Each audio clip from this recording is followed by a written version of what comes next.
Hey guys, Bike here, and I'm coming back at you guys again with another last Epoch video. This one's going to be a build guide for Smite hammers. You guys might have seen me playing this in the past week. When I started the cycle, I was playing Ignite hammers, then I went into the Master Yi build, and then I went into Smite hammers, and I used a build guide from Volca over on Max Roll. That link will be in the description down below, along with a link to a build planner that will show the items that I have. We will be covering that in this video, the items that I have, but if you just wanted to look at what I got, look at what Max Roll suggests, then there you go. It's all in the link down below. If you in the description down below, excuse me. If you don't mind, just slap that like button on the way out if that's all you're here for. Really appreciate the support. Thank you so much. Anyway, this build is a ton of fun, guys. We pushed into 630 corruption. I started this build week 2 of the cycle. I found a lot of the gear pretty quick, and I'm still using most of that gear. I've min-maxed slightly a little bit. We're not 100% min-max, but I use that gear for most of the time that I've played this. I've obviously gone and played other things, but yeah, 630 corruption. We were number 1 on the solo account found leaderboard for Sentinels for about a week, and then Healing Hands got discovered. I'm still top 10 with the build, so nonetheless it's good. It's decent for arena. It's great for Monoliths, obviously 630 corruption, and just having a ton of fun with it. So let's go ahead, jump into the game. We'll go over some gameplay and all that other stuff, and yeah, let's get to it. All right, here we are in the game. So before we get into the gear and gameplay and everything, I wanted to demonstrate what we got to do with the build to make it work. So what we do is we use Sigils of Hope to get our mana low. Well, you don't want to go that low. You just want to make sure your mana's low, and then you're going to use hammers. Now, hammers, we got it down to 3 mana cost. Smite doesn't cost anything when it hits, so you just want to keep your mana low, go around and smack enemies. This build utilizes devotion. And what devotion does, it has a number of things. We don't use the cast speed. The endurance is nice. Healing effectiveness actually does help a little bit because Smite heals. We'll go over that later. Increases to lightning damage, lightning penetration, all that. But the node that we're going to be focusing on the most here is +1 to spell damage with Smite per 5 missing mana. So the more mana you have and the lower it is, the more damage you'll be doing with Smite. Pretty cool, right? Okay, so I'm going to have some gameplay playing in the background while I kind of talk about the build for a little bit. This gameplay was taken at 630 corruption. It's a ton of fun. It really works well on big groups of enemies. And when you pair this with Shield Rush and you have the hammers orbiting around you, as you guys can see, you can just run through huge sections of enemies, do a ton of damage. The only thing I feel like this build kind of struggles with are like single targets. And especially if they're kind of skinny, because sometimes the hammers will kind of start to get away from themselves and kind of start to spread out. And the way we handle this is, even though it's a ranged build, sorta, it's actually truly at its heart a melee build. You got to get up really close to an enemy, throw those hammers as if you're punching them right in the gut, and that's when a lot of your hammers are going to hit the enemy. And then when you're just running with Shield Rush, you'll see big groups of enemies. They'll hit them, lightning going all over the place.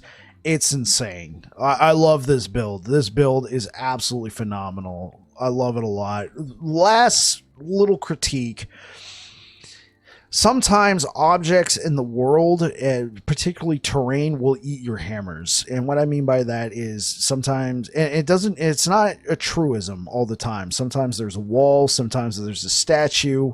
No idea why. Your hammers will hit it and then they'll despawn. And then there's other times you're running, your hammers will be going through walls and they'll keep spinning around you. Just something to be on the lookout for. Nonetheless, the build is perfect for farming monoliths at 300 to 400 corruption. Obviously I push it to 630 corruption, but it's a lot of fun. So let's get into the game here and let's look over the items.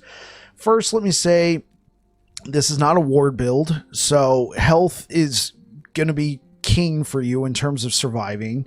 Honestly, I think this amount of health is fine, especially if you can get up to 3,500 health. That will help a lot, but just under 3,200 health is okay.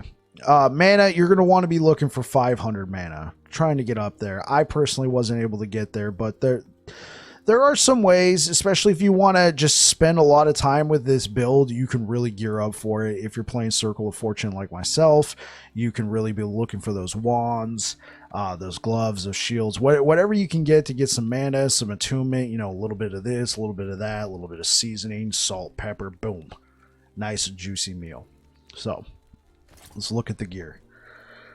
So Leonines is going to be your best in slot here. And what you're going to be looking for is mana, health. Or you're going to be looking for percentage mana and attunement. But I find flat mana to be better. In this case, I got strength. So why Leonines? You can get mana, health on any helmet. Why Leonines? Well, the plus 550 armor, which is flat, by the way, every Leonines you get will have that amount of armor, pairs really nicely, as well as the reduced bonus damage taken from critical strikes. This ranges all the way from 50% to 85%. If you have this helmet and you pair it with these boots, reduced bonus damage taken from critical strikes, you are not taking damage from critical strikes, which means in the Reign of Dragons, for the blessing that almost every build calls for, critical strike avoidance, you could take something else. In this case, I took all res. We'll cover that in the blessing section.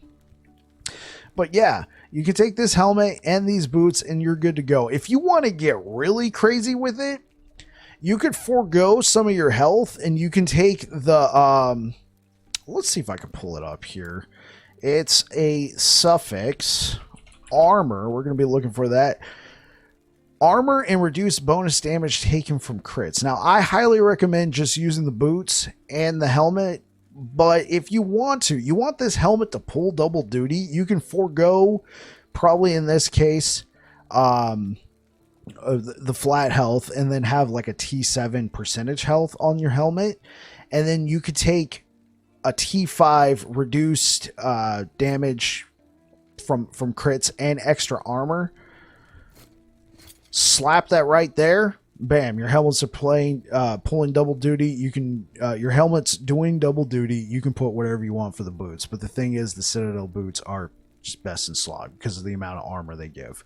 Highly recommend health. I would prefer percentage, like a T7 percentage health here. In this case, I got a T5. Nonetheless, percentage, health, T7, and then a flat T5 health. It's reversed in this case. It's whatever. Wand. You're going to want a crystal wand. Nonetheless, I found this juicy tier 6 T7 double exalted wand. And let me break down what you would be looking for. Ideally, you'd be looking for a crystal wand, which would have mana instead of cast speed in the implicit. You would want spell damage, exalted spell critical strike chance, and then in your suffixes, you'd want chance to shock, chance to chill. But since I found this one with these affixes, instead of adding spell damage, I added mana. The new mana affix, that this is new. So the new mana affix, I added that instead of spell damage, percent of spell damage, because of devotion. I mean, I guess you could get really crazy, do plus mana along with a crystal wand. That could be kind of insane. Shock chance is, I'm not going to say required, but highly recommended on your wand, because what shock does is it stacks up to 10 times. And since we have a plus 100%, that means 100% of the time we're applying shock. And stacks up to 10 times real quick. This shreds their lightning resistance and increases the chance for them to be stunned. It's pretty nice when a big enemy's rearing up, about to do some damage. You're like, yo, I'm about to cook you. And then all of a sudden you're like, not today. Whoosh. Punch him right in the face. He's like, Mike Tyson? It's a ton of fun. Highly recommend having shock chance on your wands, and then the chance to chill that slows them, that lowers their attack speed. You're off to the races. Like I said, I would prefer a crystal wand, but this dragon horn, I could not ignore that affix combination. Moving on. Rings. What you're going to be looking for is a T6 or T7 throwing attack speed, and then health. Those are your biggest things, but I would highly recommend that you get throwing damage and minus to throwing attack mana cost. I could speak English. I highly recommend that because you want to try and keep the mana cost in your hammer throws as low as possible, because you can control your mana when you use sigils. If you're spending so much mana on your hammers, that could really mess you up. That could really cut your DPS in half if you're now having to run around waiting for your mana to come back because you have no reduction in your mana cost. So what you would want to do here, chat or viewer or whoever's watching, what you're going to want to do is you're going to get a tier 1. All right, listen to me here. You're going to want to get a tier 1 throwing damage, throwing mana cost, and then you're going to want to try and seal it. I haven't been able to do that, so there's no judgment here. I sealed the attunement to try and get the mana cost, and that's what we did. So you're going to want throwing attack speed, attunement, sealed mana cost, tier 1, because even at tier 1, if we look over here, it's still -3. So you're going to want to seal that because we don't care about the throwing damage. We want the reduced mana cost. And then you're going to want to go health, and then probably some sort of resistance that you're looking for. I got a tier 1 stun avoidance. I still get stunned, so that system needs to be looked at again. And what you would probably be looking for this ring is you probably want a gold ring. No, excuse me. Is it a brass ring? You're going to want the ring that gives you critical strike chance in the implicit. In this case, I got elemental resistance. That's fine. And then you're going to want an ivory ring for that fat necrotic resistance. And then, like I said, whatever you can fit into the suffixes, health is king, and then probably a resistance of some kind. You can go from there. Gloves, Eternal Gauntlets is your best in slot. The reason why, armor mitigation also applies to damage over time, also known as dots. I will continue to refer to it as dots in this video. Dots has always been a main struggle for Sentinels. Reason why we get all this armor, but we don't get a lot of damage reduction in our skill trees, unless you're Forge Guard, but who's playing Forge Guard right now? Hey, Forge Guard love, please rework, yes. So, what I opted for was a T6 block chance to give me even more block effectiveness, health, throwing attack speed, and mana. But honestly, anything on this base with these affixes, any one of these affixes could be exalted. I was able to seal the hybrid health, add a little bit of health, get the mana and the throwing attack speed. Obviously, what I'd want here is I'd want to seal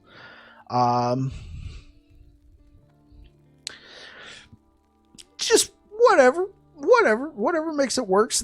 These gloves are pretty good. They're not min-max, but Eternal Gauntlets is what you're looking for, and I would say mana and throwing attack speed are probably your main pickups, as well as health.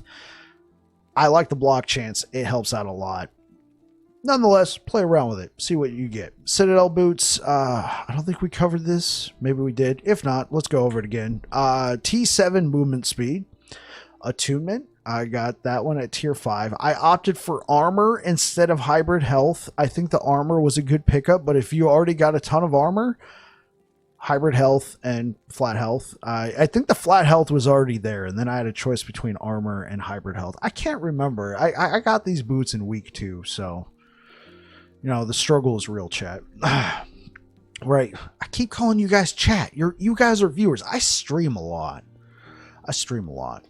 I'm just going to probably keep saying chat. So, what up, chat?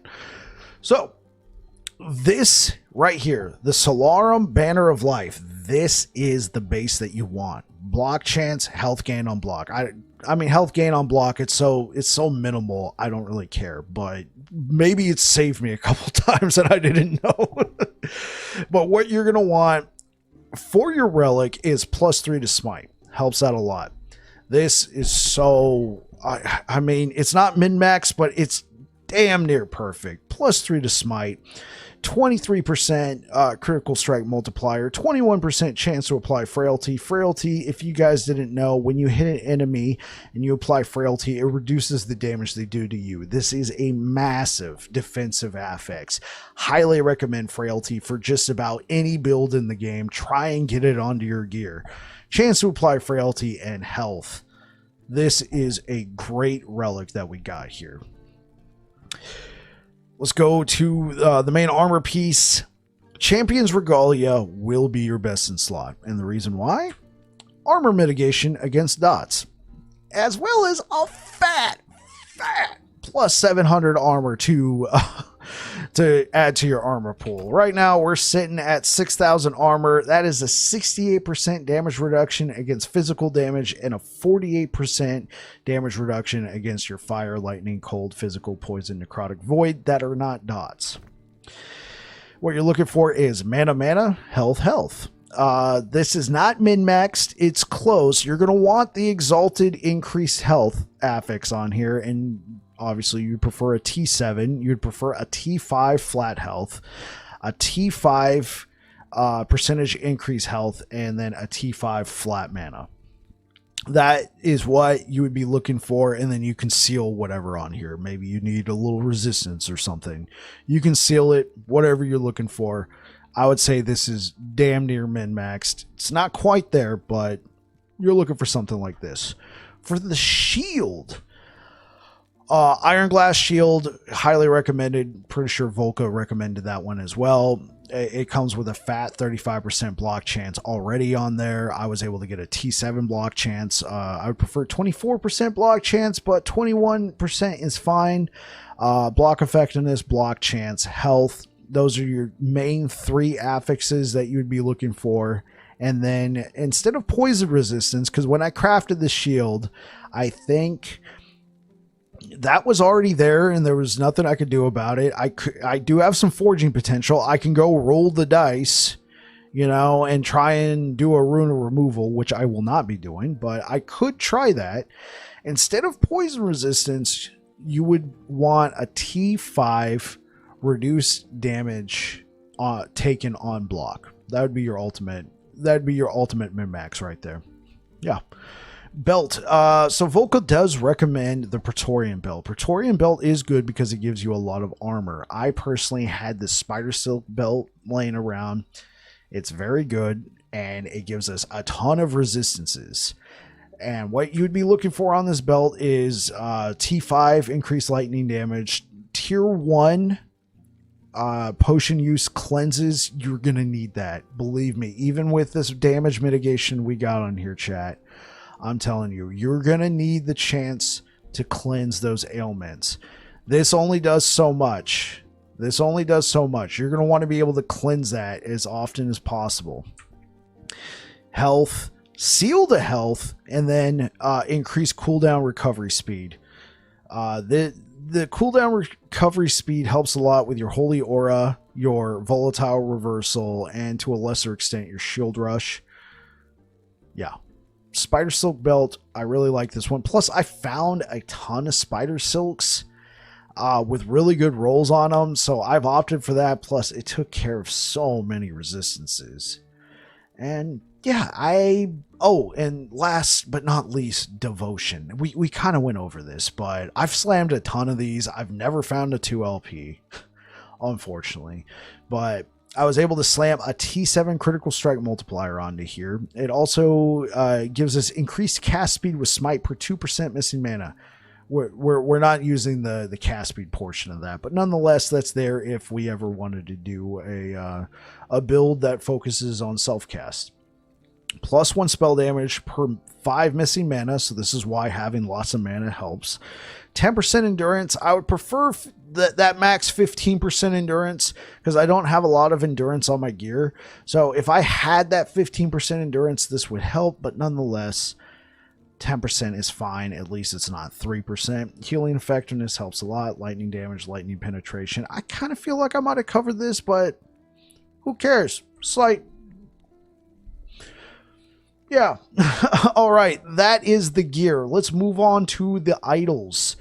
So you need these keen idols, these little 4x4, like little Raye statues, little Birdman statues like that. You're going to want these. And the highest you can go to is a 9%. I think the highest I found, well, I found this one. This one is nice. It gives us health. So I might end up using this because this is a damn near max roll.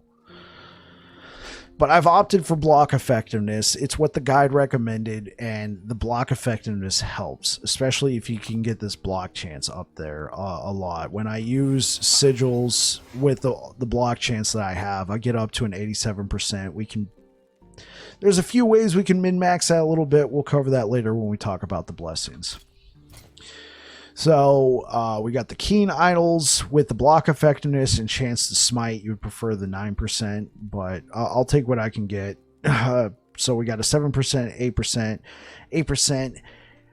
I originally was using nothing but the block effectiveness idols. The guide was even calling for 2 of these idols with the shred armor on throwing attack, and I was ignoring that. I was just going for block, big old tank man, 2 shield mode. Like, what's up, guys? You're going to definitely want at least 2 of these idols. I would say no more than 2. You still want some of this block effectiveness, or even swapping one of these out for this health one. I might end up doing that, but you're going to want the chance to shred armor on hit with throwing attacks, because that's going to increase your damage overall. Because remember, armor also applies to elemental attacks, just at a reduced state. So you shred that armor down. You apply 100 stacks.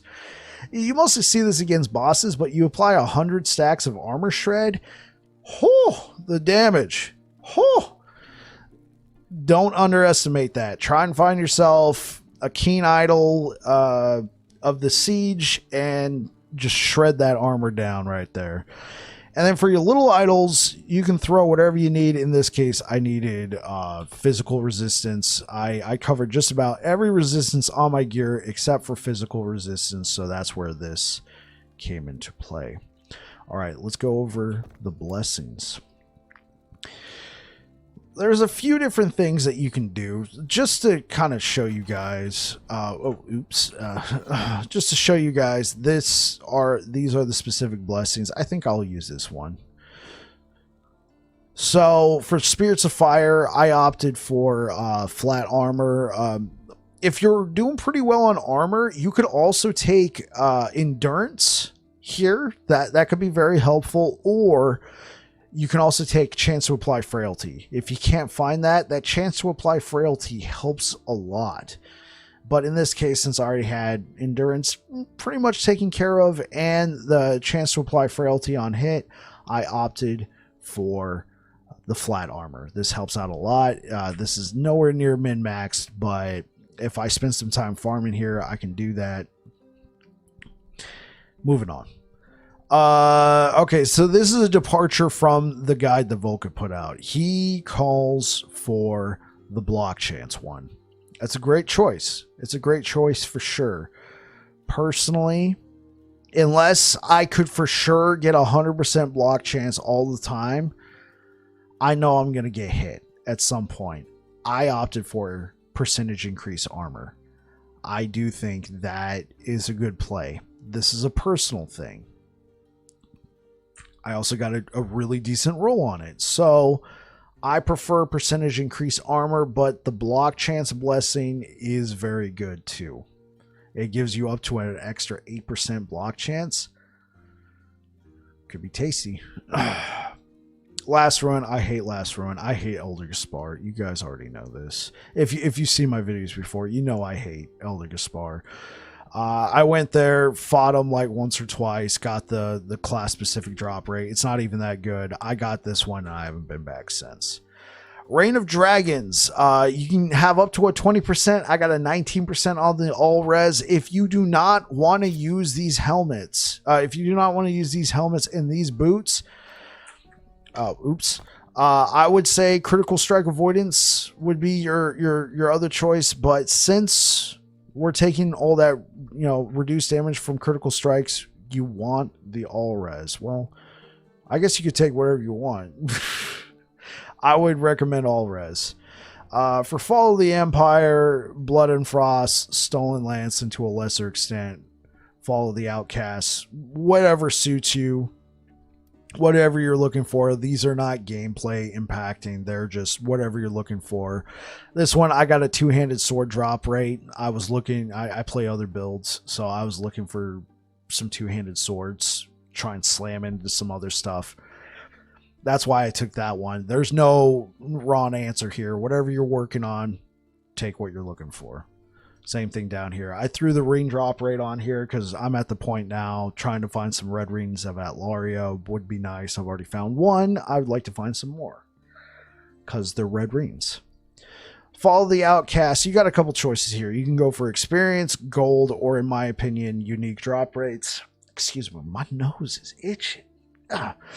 I've always run unique drop rates, but there is a strong argument for gold drop rates as well that will give you a ton of gold. I personally like the unique ones, but I'm playing Circle of Fortune, so technically I don't need this. The gold one would be the better choice to buy more stash tabs for all that loot we find. Nonetheless, this is a personal thing. Unique drop rates is what I've taken. All right, and then we got the last two timelines. This is a must.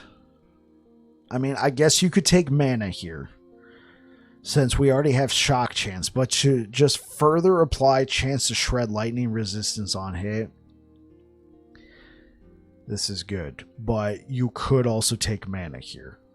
Mana could give you more spell damage, but this is a max roll chance to shred lightning resistance on hit. This is what I've opted for. It's what the guide that Volca put out calls for. This is a very good choice, especially if you can get the 50%, and then unless you like fighting Lagon, you never have to go back. Black Sun. This is the timeline that I pushed to 630 corruption. Spell damage leeches health. Highly recommend that one. Other choices could be critical strike chance and critical strike multiplier. I mean, I guess health, but in my opinion, having the opportunity to leech that spell damage would be the best one, because here's the thing: Smite heals, but it's only if you're in the vicinity of Smite. Sometimes your hammers are going out in a wide circle and they're hitting enemies and they're killing them a little bit further away and you're not getting that healing. This leech here will allow you to leech the damage from smites. You don't want to take the throw and attack damage one, because our throw and attack damage is really low compared to the damage from smites. I highly recommend Grand Hunger of the Void. Okay, let's jump into the skills. So this is your traditional hammer vortex, hammers swirl around you type build. Took 5 points in rapid throw, 3 points in guardian zeal. This helps with our crits as well as increases in damage. It's a global damage, so it'll also boost the damage of smite. Attack speed, you just want to make those hammers go burr as much as possible. Catapult, two points here, gives us some extra projectiles. Chance to deal double damage. I don't really care because we're trying to do damage with smite, but nonetheless it's there. Hammer, iron spiral, and hammer vortex. These are what allow the hammers to spiral around you in a nice wide circle. They do add on some mana costs, but this is way better than trying to throw hammers at somebody and having each hammer count. You want them to be spiraling around you, because sometimes you can get just multiple hits with a hammer going around you in a circle. Highly recommend this setup, but you are free to experiment. Sigils of Hope. We take 2 points and Word of Alacrity. The reason why is just allows us to burn the mana down even faster. But you do have a few options here. You could remove these 2 points and put them into Empowering Sigils. Allows you to get more damage per sigil. I would not recommend Last Wish. And the reason why is you kind of want to be using your sigils periodically just to try and keep your mana low. So that's why Word of Alacrity is good, plus a little bit of extra healing in case you're about to die and you're like, sigil, it might be able to save you. But you could take these 2 points out, put them into Empowering Sigils, but I like burning them down fast, and that's what the guide called for. You gain additional endurance threshold per active sigil. Very nice. Helps us stay alive if our damage gets knocked down pretty low. Enduring Hope. Highly recommend this one. Sigils last longer, adds to the duration. Tetragram gives us an extra sigil. Instead of the base 3, we now have 4. Meditation. The only reason why we take meditation, I mean, the double health regen is fine, but it's also so we can get to Sign to the Guardian. This is how I was able to get my block chance even higher. Per sigil, you get an extra 3% block chance as well as block effectiveness. This is very good and highly recommended for this build. Smite. So, like I said, all of these skill patterns that I've taken, I've pretty much followed Volka's guide, so I'm going to kind of just blast through them, give a brief explanation. Blinding Flash, I didn't really understand why he took this until later on. If you blind an enemy, you just do extra damage to them. I figured you might want to try and put more into critical strike multiplier. That is a play, but honestly, we need the 2 points here because this doesn't impact it. This is only for direct cast. You do not want to take Pillars of Light. I know it might sound really cool to have it like a double cast. The thing is, we never get a chance to proc it. We're procking it through hammers, not direct casting. This is a waste of points if you put this here. What I would do, what you could do is you can remove a point and put it here, but for the most part, I followed this. This is fine. 5 points in sacrifice.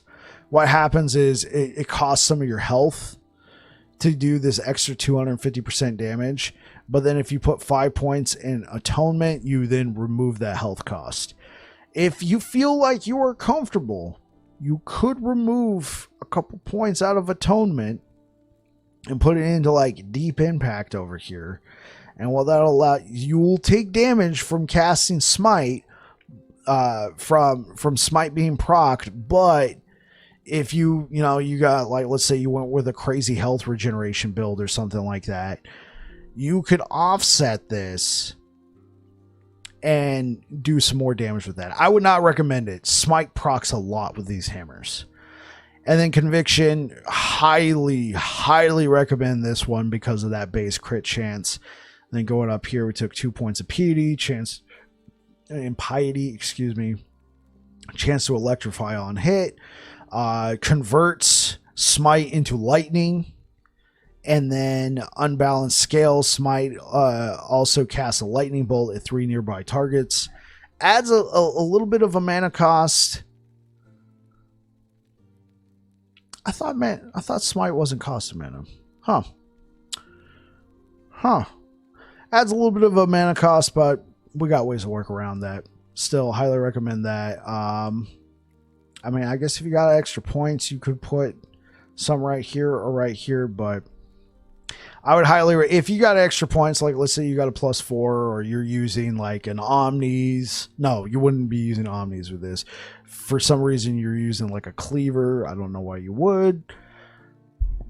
You got choices. Volatile reversal, standard volatile reversal setup right here. Main thing you're focusing on is this and this incipient Void Rift and terminal Void Rift. Allows you to create a Void Rift and when you start it, and then put a Void Rift when you arrive. You can stack these up. You can really do a lot of damage with Harbinger of Dust, and then Warp Time gives us extra attack speed. Catching Up gives us extra move speed. This is really nice when, like, let's say you You activate it and you've already been standing there, right? So you appear in the same spot because you were standing in the exact same spot 2 seconds ago. A big attack's about to happen. Well, guess what? You got 36% movement speed. You can start running out of there. We take this for the cooldown. You just want the cooldown on this as low as possible and just stack up this volatile reversal on an enemy. It's juicy. All right, for Holy Aura, I personally recommend taking the cleanse route. So 5 points in Shelter from the Storm, 2 points in Vital Boon to get the purification. It gives us a little extra poison resistance as well as a chance to cleanse. If you feel like you're pretty good, pretty set up on that, you could remove these points. Like, especially if you like you got a decent amount of potions and you already got the belt, you could remove these points and then you can put them like right here or right here. I wouldn't recommend the throwing attack damage, just to give yourself a little bit more crit. 2 points in Call to Arms just to get access down to this side of the tree. Strength from Far, you only want 2 points. 3 points in Expedite. That way you can get the haste chance and the throw and attack speed. 3 points in Fanaticism gives you the attack speed. A couple points in True Strike for extra crit chance. Like I said, if you decide to remove this section and you have the 3 points, you can put 1 more point here and then put some points in Critical Multiplier. All right, and let's get to the passive tree. So you're going to want 20 points in Sentinel. You're going to want 8 points in Juggernaut. If you already have your resistances taken care of, you could throw them into Fearless for the Vitality. I personally am just keeping it locked there. I like the resistances. I like the strength. Strength gives us armor. Strength is good. Strength is life. JK. Okay, 1 point in Fearless. You're going to want to take 1 point in Stalwart for the extra block chance. 5 points in Armor Clad. 5 points in Valiant Charge. Gives us health as well as cooldown on Shield Charge or Lunge. I guess I should have said this earlier. You don't have to use Shield Charge. You could take Lunge. I should go over... Yeah. Yeah. Okay. Welcome back.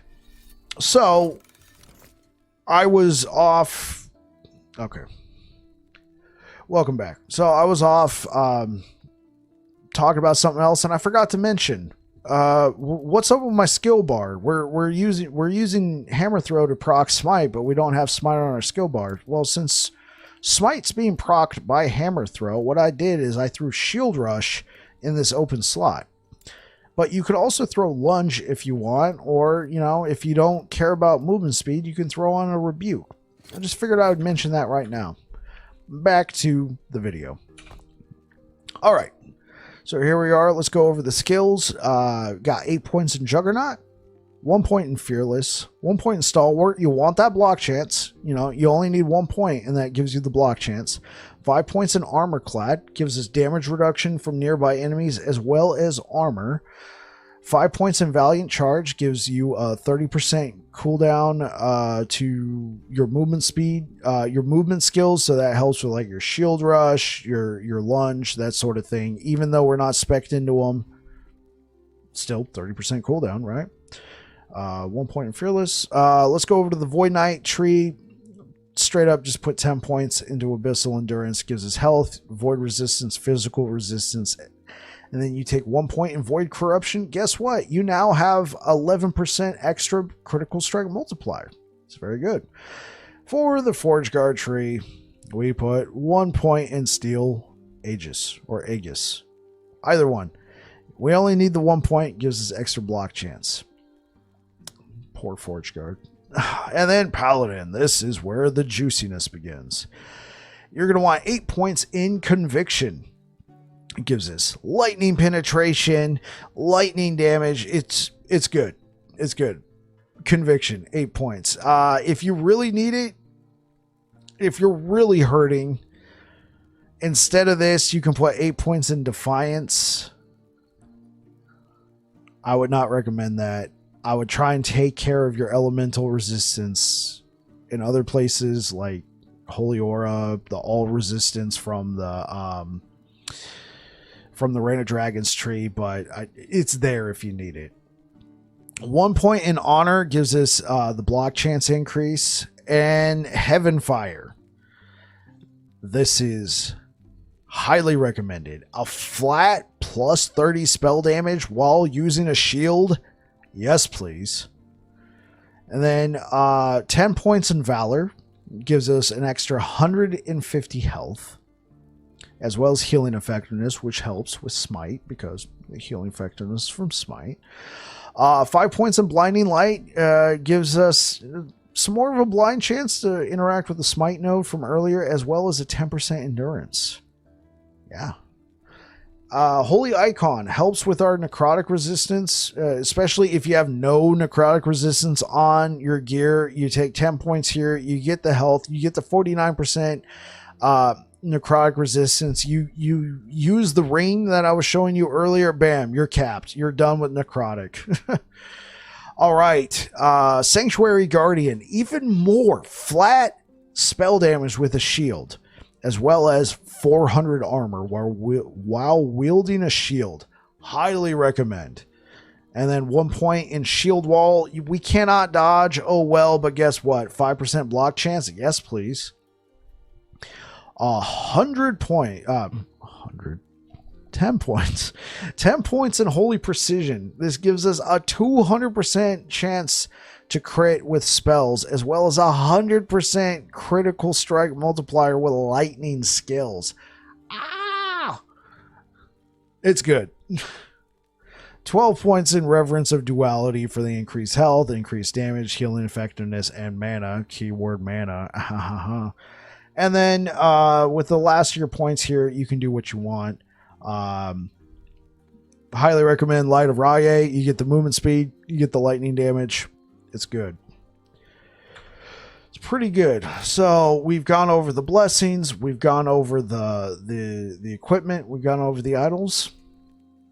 I think we've come to the end of the road. Thank you so much for watching. If you watched this entire video, thank you very much. If you don't mind, slap a like button, possibly subscribe on the way out. Anyway, I'm Babbling Bike. I'll catch you guys in the next one. You guys take care. Have yourselves a good one. Cheers.